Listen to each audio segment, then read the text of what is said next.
সুপ্রিয় দর্শক, আমরা আছি সেই এসএমই মেলা। আজকে 11তম এসএমই মেলা শেষ দিনে আমরা বিভিন্ন স্টলগুলো একটু ঘুরে দেখতে চাইবো।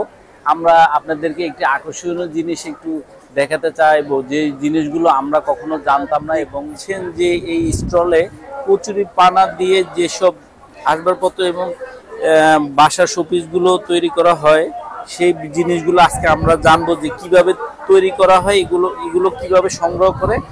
এই আত্মপাত্র নিয়ে আমরা আজকে ভাইয়ার কথা শুনবো। আসসালামু আলাইকুম। ওয়ালাইকুম আসসালাম। ভাইয়া কেমন আছেন? আলহামদুলিল্লাহ ভালো আছি। ভাইয়া, আমরা দেখতে পাচ্ছি যে এসএমই মেলাতে আপনার যে স্টলে, যেটা আমি দেখেও নিজে অবাক হচ্ছি, যে কচুরি পানা দিয়ে, যেগুলো আমরা কখনো কাজে লাগে না, দোবাতে এগুলো জন্মায়, সেগুলো দিয়ে আপনারা নান্দনিক জিনিসপত্র তৈরি করেছেন। সেই বিষয়টার মানে গল্পটা আমরা একটু শুনতে চাচ্ছি। আমি মূলত এই যে কচুরি পানা নিয়ে 12 বছর কাজ করছি আর কি। 2019-এ আমি দেশসেরা তরুণ উদ্ভাবক হয়েছিলাম প্রধানমন্ত্রীর কার্যালয় থেকে। আচ্ছা। আর 2021-এ আমি জাতীয় পল্লী উন্নয়ন স্বর্ণপদক পেয়েছিলাম পল্লী উন্নয়নের বিশেষ অবদান এবং প্রায়োগিক গবেষণার জন্য। এখন কচুরি পানা হচ্ছে আমার সেই গবেষণার জায়গা। আমি ঢাকা বিশ্ববিদ্যালয় থেকে অনার্স মাস্টার শেষ করে গ্রামে গিয়েছিলাম গ্রামের মানুষের জীবনমান উন্নয়ন করার জন্য। তো গিয়ে দেখলাম যে তাদের শিক্ষা নিয়ে একটু কাজ করতে চেয়েছিলাম। তো তখন দেখলাম যে পেটে ভাত নেই। তো তখন আমার চিন্তা হলো যে এমন কোনো কাজ কি তাদের জন্য করা যায় যেটা দিয়ে তারা খুব সহজে কাজ করতে পারবে। তো আমি দেখলাম যে নদীতে প্রচুর কচুরি পানা, শেষ পর্যন্ত সেই কচুরি পানাকেই কাজে লাগিয়ে একটা মোটামুটি একটা ব্যবহার উপযোগী এবং শতভাগ টেকসই একটা জিনিস আমরা তৈরি করতে সক্ষম হয়েছি। এবং এটি নদী থেকে কচুরি পানা সংগ্রহ করে শুকিয়ে সম্পূর্ণ হাতে তৈরি করা হয়। এবং গ্রামের নারীরা যারা মোটামুটি বাড়িতে কাজ করেন, তারাই অবসর সময়ে এই কাজগুলো করে এখন স্বাবলম্বী হচ্ছে। আচ্ছা, মানে এটার প্রসেসিংটা কি, প্রথম কিভাবে শুরু করেন এবং প্রসেসিংটার বিষয়টা যদি বলেন। প্রসেসিংটা আসলে সেরকম কোনো বিশেষ কোনো নিগূঢ় তথ্য নেই। প্রসেসিং হচ্ছে নদী থেকে কচুরি পানা সংগ্রহ করে সেগুলোকে শুকিয়ে তারপর সেই শুকনো ফাইবার থেকে হাতে এই পণ্যগুলো বুনন করা হয়। এখানে আর বিশেষ কোনো কারিশমা নেই। আচ্ছা, এটাকে কি মানে অনেকদিন টিকিয়ে রাখার জন্য কোনো কিছু ইউজ করেন কিনা?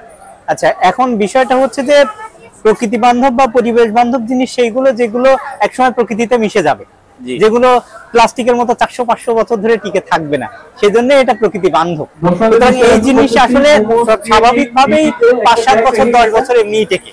এটাকে আলাদা করে নতুন করে আর কিছু করা সেরকম।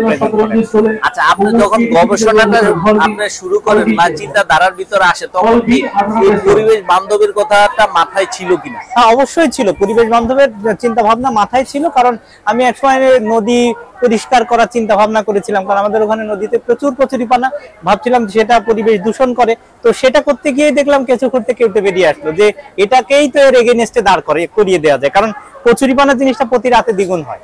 আচ্ছা। এবং কচুরি পানার কোনো বীজ বা মোথা কোথাও যদি আটকা পড়ে 40 বছর পরে যদি আলো বাতাস পায় তাহলে চারা হবে। সুতরাং এটাকে মেরে ফেলা, এটাকে ধ্বংস করা, এটাকে পরিষ্কার করা, এটা ভোগাস্তি। তার চেয়ে বরং কচুরি পানা দিয়ে কিছু করে ওটার ব্যবহারের একটা জায়গায় আনা যদি যায়, তাহলে এই জিনিসটা পজিটিভ একটা জায়গায়।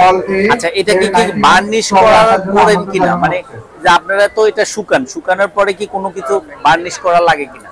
হ্যাঁ, যেখানে প্রয়োজন হয় বা যেখানে কাস্টমারের চাহিদা থাকে সেক্ষেত্রে বার্নিশ করা হয়। সব ক্ষেত্রে বার্নিশ করা হয় না। যেমন এখানে দেখেন একটা প্রোডাক্ট আছে, এইটাতে বার্নিশ করা হয়নি, প্রয়োজন পড়েনি বা চাইনি সেজন্য করা হয়নি।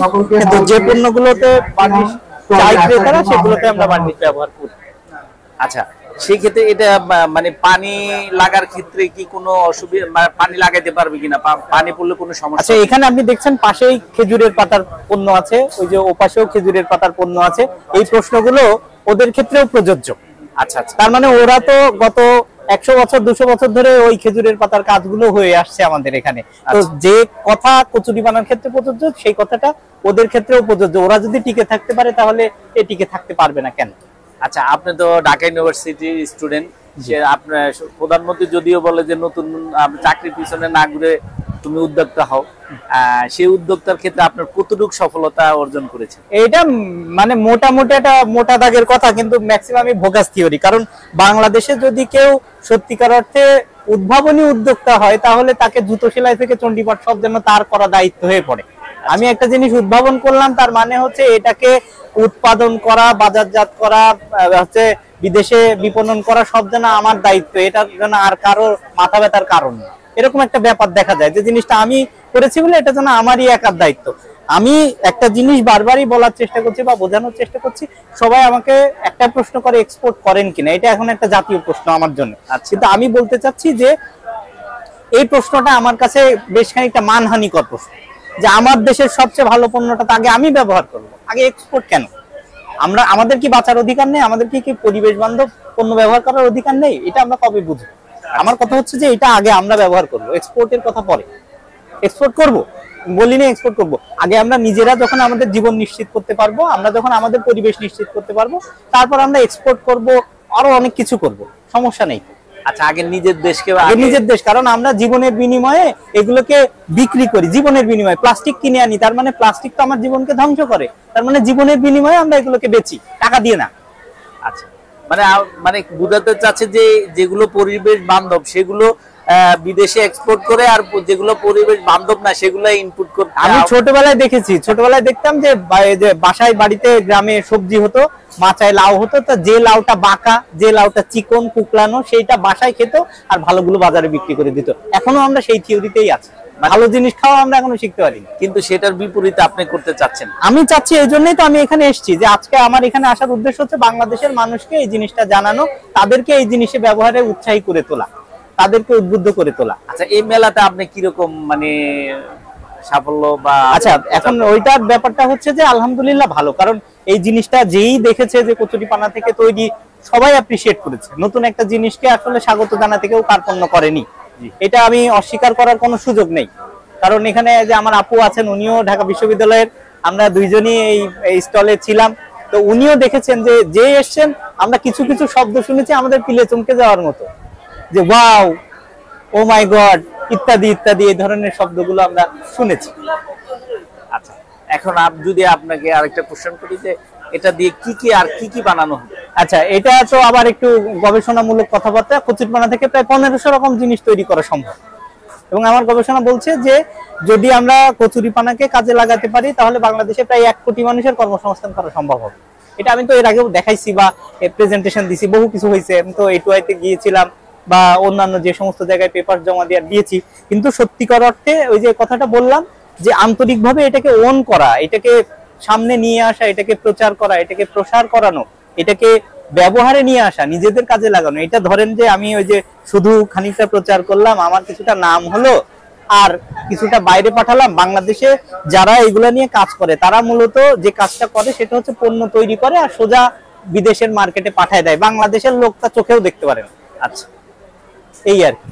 আচ্ছা, এখন আপনার কাছে লাস্ট কোশ্চেন, যে আপনি এরকম এটা তৈরি করার মানে উদ্যোক্তা হয়ে এখন আপনি কিরকম কর্মসংস্থান করতে পেরেছেন? আচ্ছা, কর্মসংস্থান বলতে এখন আমাদের আন্ডারে প্রায় 70-80 জন লোক কাজ করে। আশা করছি খুব তাড়াতাড়ি আমরা এই সক্ষমতাটা বাড়াবো, এবং আমরা চাচ্ছি যে এত ব্যাপকভাবে প্রোডাকশন করতে, যাতে বাংলাদেশে মোটামুটি সবার কাছে এই জিনিসটা আমরা পৌঁছাতে পারি এবং জিনিসটাকে আরো সহজলভ্য করা যায়, আরো সস্তা করে তোলা যায়। আচ্ছা, আজকে তো এসএমই মেলা শেষ, কোথায় গিয়ে ক্রেতারা যদি কিনতে চায় তাহলে কোথায় গিয়ে আমরা? আচ্ছা, সেই ক্ষেত্রে এখন আমাদের অনলাইনে কচুরি বাজার নামে একটা পেজ আছে, ওখানে যোগাযোগ করলে আমাদের সাথে যোগাযোগ করতে পারবেন। এখনো আমরা ফিজিক্যাল আউটলেট করতে পারিনি, হয়তো খুব তাড়াতাড়ি ফিজিক্যাল আউটলেট আমরা করব। থ্যাংক ইউ ভাইয়া, ধন্যবাদ।